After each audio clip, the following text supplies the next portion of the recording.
Well, hello, friends. You're here with me in the closet.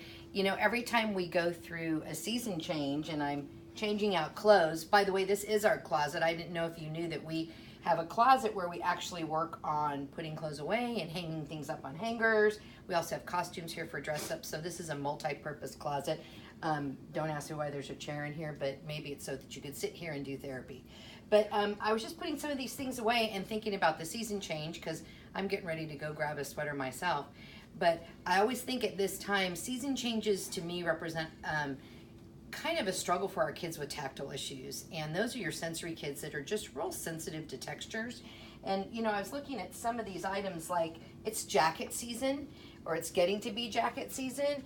And although we use this for training, the texture of this is not really very friendly.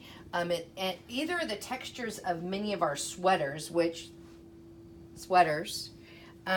this one happens to be softer, but I think it's really important that you include your kiddo when you're shopping for textures.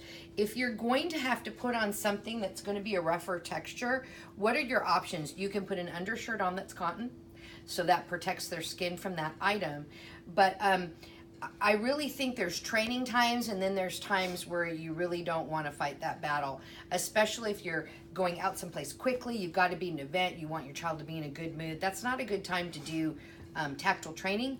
But when it's off times, you might say, hey, if you can wear this for me for 15 minutes or try this, then we can do some sort of reward system. So I always tell parents, I know they tend to do their shopping on their own, but be texture sensitive. If you shop online, oftentimes you can't tell what that texture is.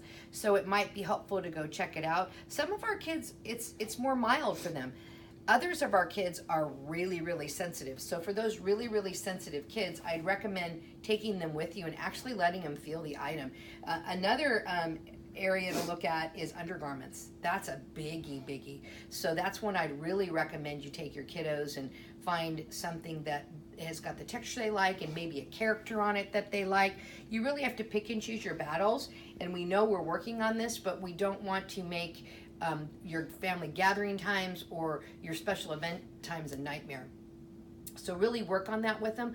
Also, we have many of our more severe clients that aren't really aware of changes in weather.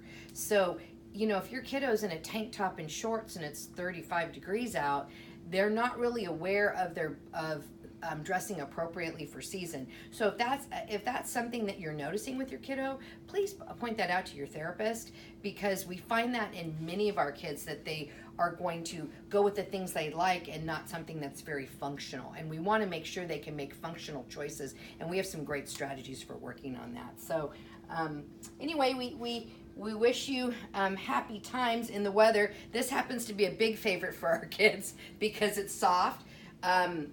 And the elastic waistband's soft. Jeans can be a struggle sometimes. Some of our kids love them. Some of our kids find them real restrictive. Pendletons can be good if they're a soft texture. So those are just a few things to think about, and what I say is happy shopping.